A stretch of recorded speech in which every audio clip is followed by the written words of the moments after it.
So we see a lot of opportunities to use artificial intelligence to learn fast about what different product candidates are doing, about what problem I'm trying to solve and how to solve it, be able to measure what the products are doing in the field, and accelerate the new product development in general compared to what was happening in the past.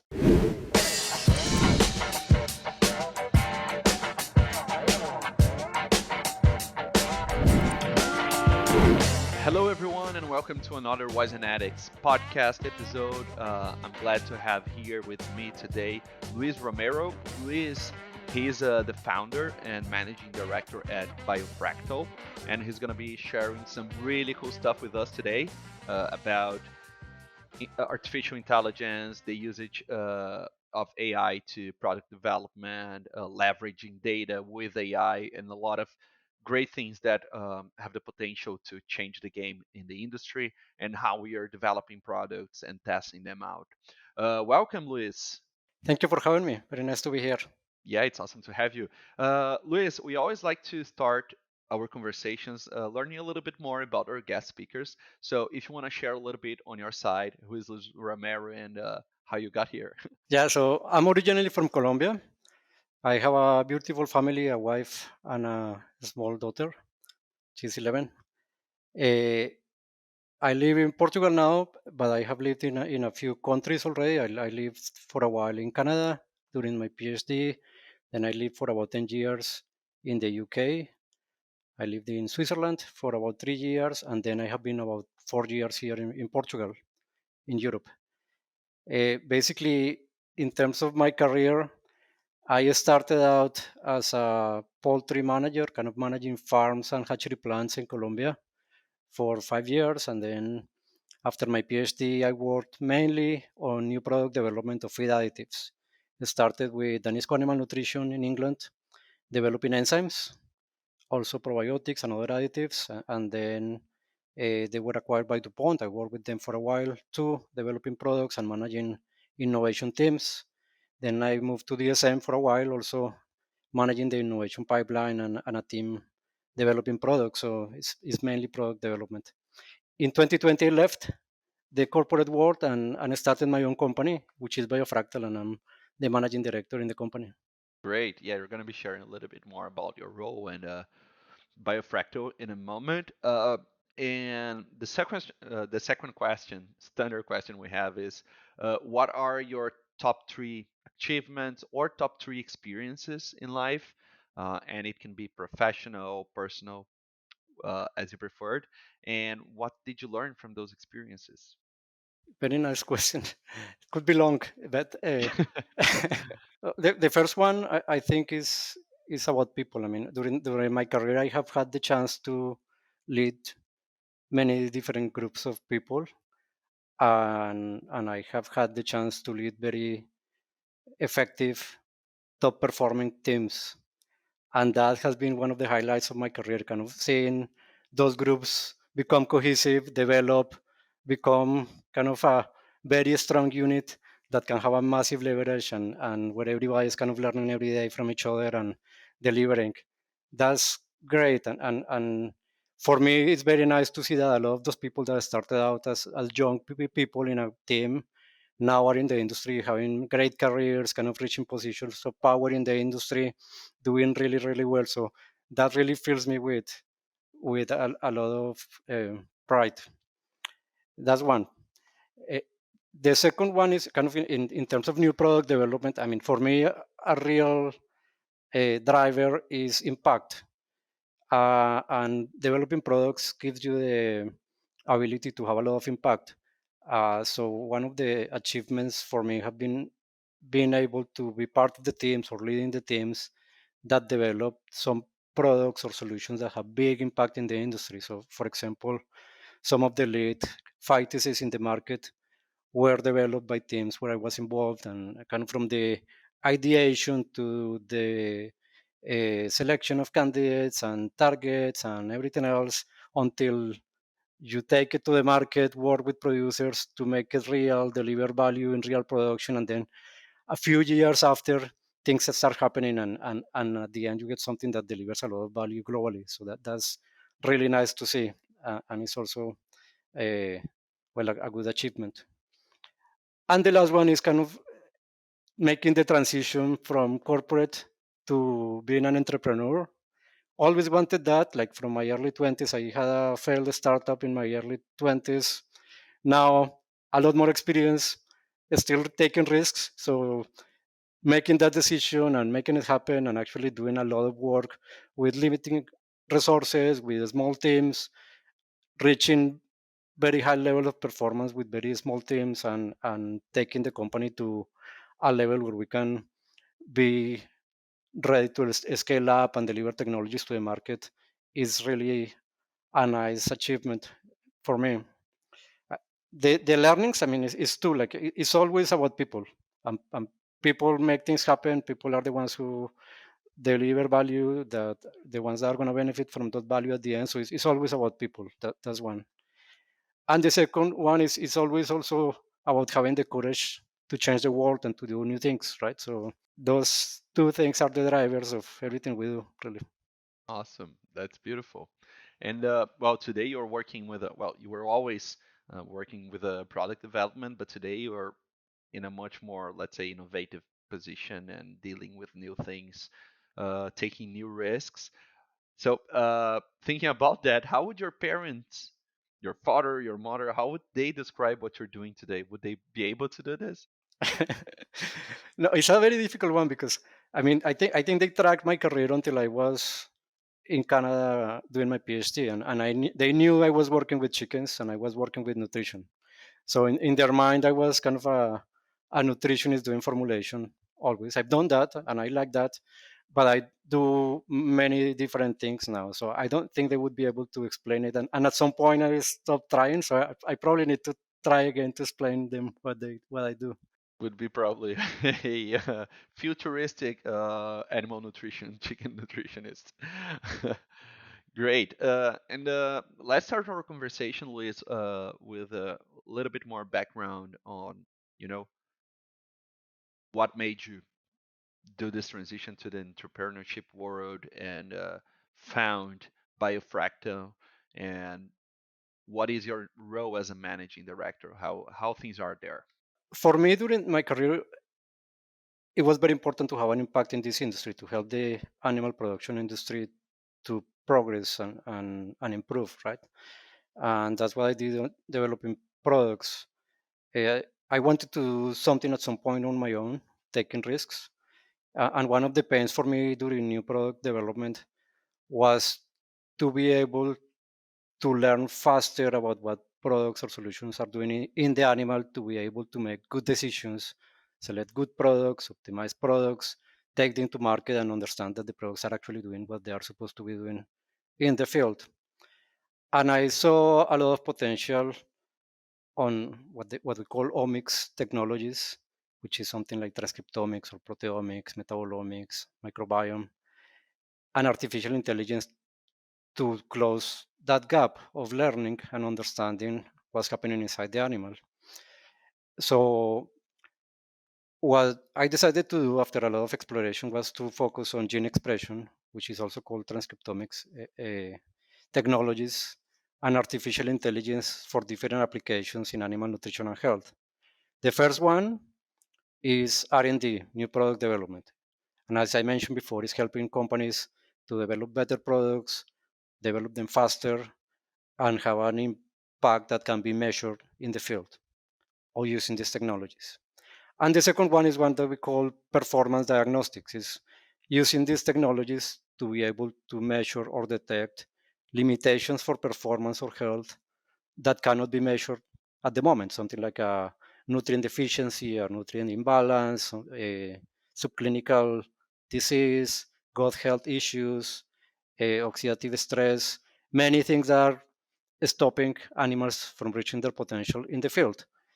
That is in development, but that's where we want to go to be able to offer those solutions to producers in the field to help them close the gap between the genetic potential of the animals and the actual performance in the field.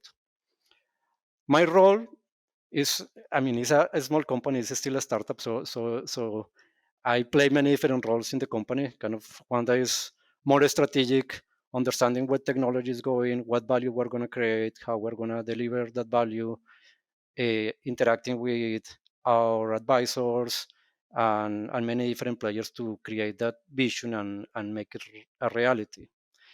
The other one is working in the trenches, right? So as a startup, you don't have to work in the trenches. I need to be part of projects. I need to interact with customers every day, make sure that we are going in the right direction and we are delivering the value that we are supposed to deliver. I also do coding on my own sometimes just because I want to see exactly what we are doing and how we are delivering value.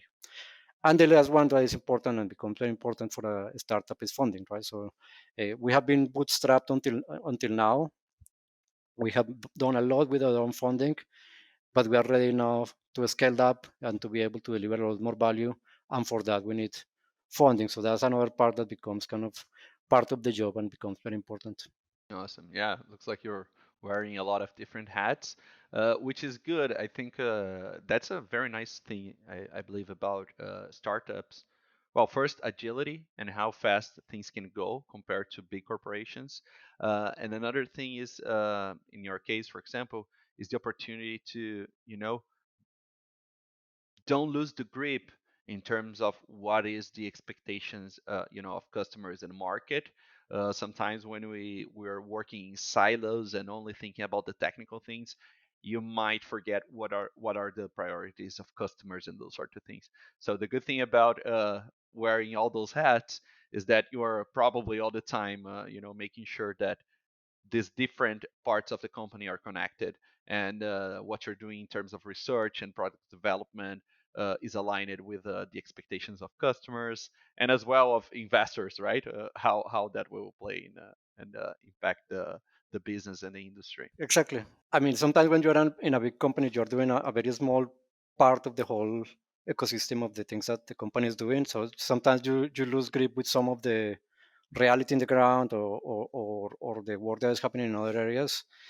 When you are in a startup and in a small team that is very agile, it's a lot easier to make all those connections between what's happening in new product development, what the customer needs, and be able to have very fast iterations to reach and deliver that value quickly. So that's refreshing and that's something I really enjoy. It's also possible in small teams in companies, right? But it requires a lot of effort to make it happen. Luis, a few things you mentioned there in your overview and at the start of our conversation. You mentioned Omics technologies, you mentioned AI, gene expression, and all of those things. Let's start with AI. How do you see um, AI transforming product development in the realm of animal nutrition and health? There is a lot of variety, let's say, in terms of companies in the way they are using these kind of technologies and they have used them in the past. So you get things like companies that are technology driven, companies that develop their own technologies that do a lot of molecular biology, or for example, or chemistry within the company, more basic science. Those companies have been using more sophisticated methods, including artificial intelligence, for the past maybe 20 years or more. And with all the new developments, they are using them a lot now. So for them, that's a reality is happening, especially in the development of molecules, right? Now, for companies or groups that take those molecules and convert them into a product that can be used in animals, involves a lot of applied research, right? So it's taking that into the animal, measuring how it works, measuring if it can deliver the value that is supposed to deliver. In many cases, for example, is performance, efficiency, or it could be other things related to intestinal health or any other outcome of interest. Now, animal scientists have been classically trained to pay a lot of attention to body weight gain, feed conversion ratios, those kind of metrics, and to use classical statistics to decide whether a product is effective or not. But companies have been trying to invest a lot more to understand better what the products are doing in the animal, and they have been, for example, doing a lot of work on microbiome or gene expression or metabolomics to try to understand what's happening inside the animal. But until now, that those efforts have been very specific and not very well connected within companies. And just now, you see that some companies are investing a lot more, creating platforms to be able to produce much stronger data of what's happening in the animal, more uh, robust data of what happens in the animal. You see companies, for example, having big platforms of microbiome data from chickens now, or from ruminants or pigs. And that gives the opportunity to develop a lot more artificial intelligence, because when you have a lot of data, you can use your data to get insights that you were not able to get before. The trick is that the value that classical statistics, for example, can deliver with that kind of complex big data is limited compared to the value that you can get out of more modern artificial intelligence tools that are available now. So you see a lot of groups starting to go into that area, some companies putting together specific data science teams to try to extract value from those. But in general, a lot of the companies in the animal nutrition and health space are still in the beginning of the journey. Some of them are more advanced, some of them are behind, but they are at the beginning of the journey. So we see a lot of opportunities to use artificial intelligence to learn fast about what different product candidates are doing, about what problem I'm trying to solve and how to solve it, be able to measure what the products are doing in the field, and accelerate the new product development in general compared to what was happening in the past, when you were kind of making decisions based on feed conversion ratio trials, where it's very slow. You sometimes don't learn anything from a trial. You have to run more trials to try to prove your hypothesis, and it's very slow. Yeah, I'm not an expert in data analysis or anything like that, or even in AI, but playing a little bit with AI now in a totally different scenario, not product development in for nutrition or health or anything like that. One thing that I find it's very interesting is that sometimes we're limited by our vision as people, right? And a great thing that I imagine is the possibility of the AI learning with this data uh, to perceive information and look at things that we're not looking with our eyes, right? Crossing different data that maybe we would not look at. As you mentioned, you have like the classic traditional metrics and indicators, um, people and companies look at. But again, it's limited by our vision and how we think. When you get like a lot of data and you have this artificial intelligence to evaluate that, the possibilities are like uncountable. There's many other things we might be losing with our limited perception. Exactly, and that's the key. Because I mean, even if a person is very smart, what AI can reach now is thousands of times probably in terms of speed and scope compared to what a person can do. So I was trying, for example, to do mathematical modeling on growth data or efficiency data in animals. And then at that time, you would try to make a model that was very mechanistic, trying to incorporate variables that you know are related. But all that is starting from your own assumptions of what you think is the truth. When you remove all those assumptions and let the model do its work with a lot of data, it will find things that you were not aware of and that are very important to explain the reality. And that's the difference. Absolutely. And so now thinking a little bit about, okay, as you mentioned, artificial intelligence is not the future.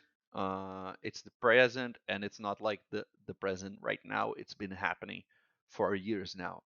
Uh, in your experience, through product development and now playing more with AI, what would you say are the biggest challenges you faced so far when you're integrating AI to product development?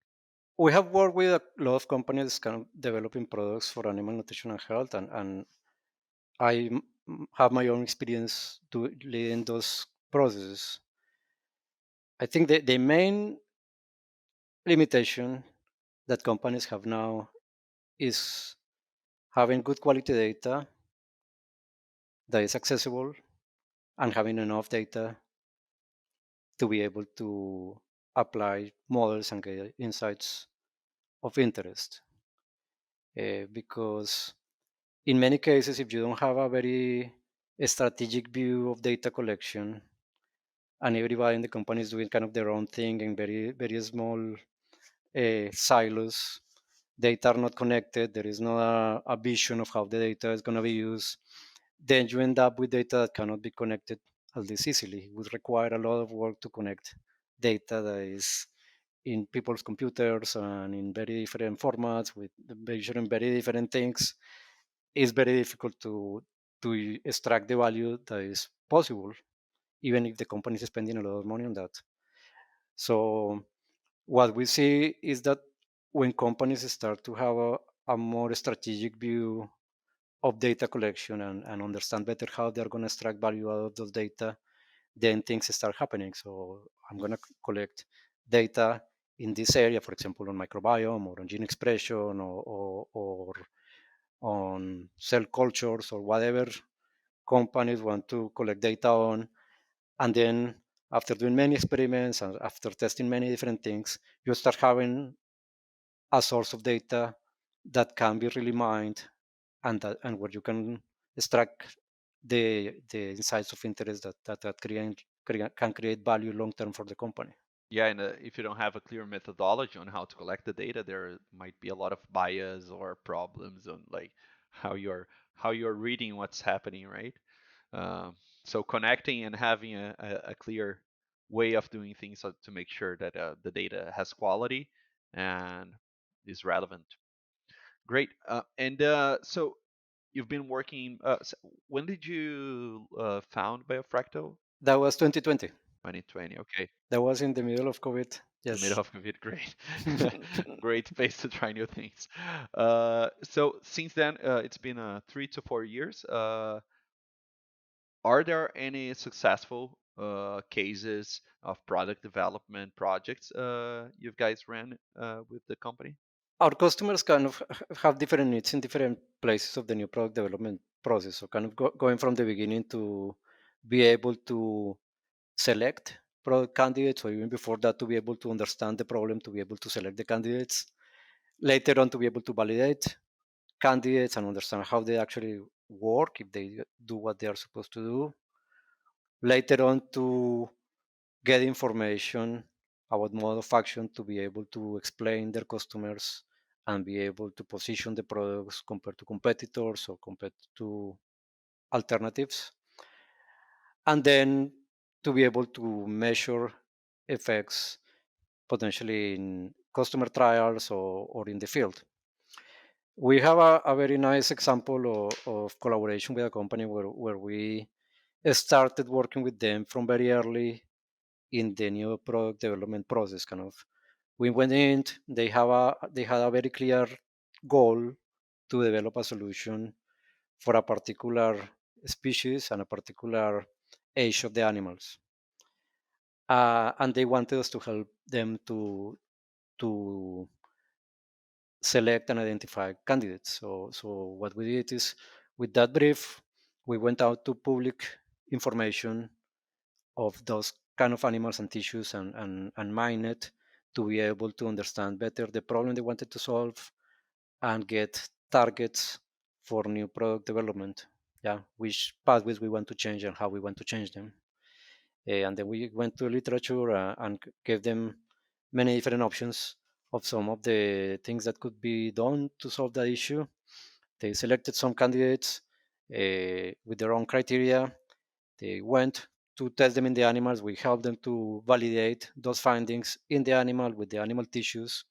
Uh, we actually were able to demonstrate that some of those hypotheses were true for those particular product candidates. And then they took it to more commercial conditions, validation trials, and it was a process that ended up having a commercial product in less than 2 years, which is a lot better than what you see normally commercially that can end up being 5 years or even 10 years for new technologies. Okay, so basically, 5 to 10 years, you reduce to 2 years the process. That's awesome. That can speed up a lot, like new products in the market, new solutions. That's great. And Luis, earlier in the conversation, you mentioned Omics technologies. I'm not a technical guy, so the this is like a new term for me. Can you describe what it is and how it can help commercial development, commercial production in the future, and which role it plays in precision animal farming? Actually, sorry. Omics technologies are a set of methods and technologies that allow scientists measuring different molecules in living organisms, uh, for example, animals or plants or microbes, and they allow measuring those molecules that could be proteins, genes, transcripts of genes, uh, or metabolites in high throughput. So instead of measuring, for example, a couple of proteins, you can measure all the proteins in a tissue of an animals. If instead of measuring some metabolites, you can measure thousands and thousands of metabolites at the same time from the same sample. We have decided to use gene expression or transcriptomics, which allow us to measure the expression of all the genes in a single sample. That started maybe in the early in this century with the Human Genome Project, and was the project that catapulted this kind of technologies. And they have been developing really, really fast in the last 20 years. Cost has gone down, and the usefulness of those technologies has increased a lot. So at the beginning, scientists would get a lot of data, but they didn't know how to do with the data because it was not very well annotated. They didn't know what each gene was doing, how to analyze the data. It was very, very complex. It was very difficult. So it has taken a lot of work from a lot of people to take that into a way that can be understood. So some methods that allow scientists now to understand what that means. The way we use it, for example, is we compare, for example, a control treatment versus animals that are treated with a nutritional solution, and we understand what genes are changing and what pathways or functions are changing in response to the use of that nutritional solution. Uh, and then we relate that with outcomes of interest, for example, performance, and we can see which of those changes are helping performance or limiting performance. Uh, but there is a lot of different applications. So some companies are very focused on microbiome data and try to understand changes in which microbes are being important for performance or are being a limitation for performance or creating problems for the animal, for example. The use of those technologies to this point has been limited mainly to R&D, to new product development. Uh, Now, there is some commercial applications that are real, like you get, for example, the genetic companies using genomics platforms commercially, high throughput, routine, low cost, and is very, very, very effective to help them select better animals. Yeah, so that is a reality. There are also applications, for example, on genetic selection on farm for cows that are already a reality. So companies can actually go out, take a sample from cows, measure their genetic markers, and be able to predict which cows are going to have a better value for the farm in the future to be able to make those decisions. Now, one application that we think has a lot of potential is what we call performance diagnostics, is to be able to take a sample in the animal and by using these technologies be able to say exactly what is limiting performance or health at a given point of time. So ideally we would go out to the field, take some samples from chickens, for example, and be able to detect whether there is a limitation of threonine metabolism or whether there are some subclinical issues that are limiting performance and be able to make a decision based on that. there are different companies that are investing in that, and that are kind of having different approaches to solve that problem. And time will tell, but it's going to be very interesting in the next 10 years in terms of what uh, these technologies can do commercially, and how to make that complex data into something that can be used by a nutritionist or a veterinarian easily, in a way that they can actually take an action and see an effect in the field that has some value. I'm eager to see what's gonna happen in the next few years because it's even hard sometimes to picture the the whole impact that it can have. It's so huge as you mentioned, not only in terms of time that you have to spend to develop something new, but also in the possibilities that you're looking at now. Not you exactly, us people, but the, the artificial intelligence, how they are perceiving the data and crossing those figures to to improve the products we're bringing to the market. That's awesome. Uh, Luis, we're getting to the wrapping up to the end of our conversation here. So I have one more question about you know the market and how companies can take advantage of this, and then a few more personal ones. But yeah, let's go with the final one here, which is again how companies that are today in the market, I don't know, feed additive companies and I don't know, vaccine companies, how those companies can take advantage of AI in their product development process. Yeah, so companies can take advantage of artificial intelligence in their product development process in different ways. So, I mean, there are some companies that are already quite advanced, and there are some companies that are very early in the process that need to actually do something fast to be able to catch up. Uh, what we see is that it's very important to have a very strategic view of what you want to do with artificial intelligence and how you're going to deliver value, right? So that's the starting point. So if I'm a company that is developing products, how am I going to be able to capture value from using this kind of technologies? That's the first question. In the new product development process, there is one part that is actually developing new molecules, which I think is being quite well covered already for the companies that are kind of more advanced on technology.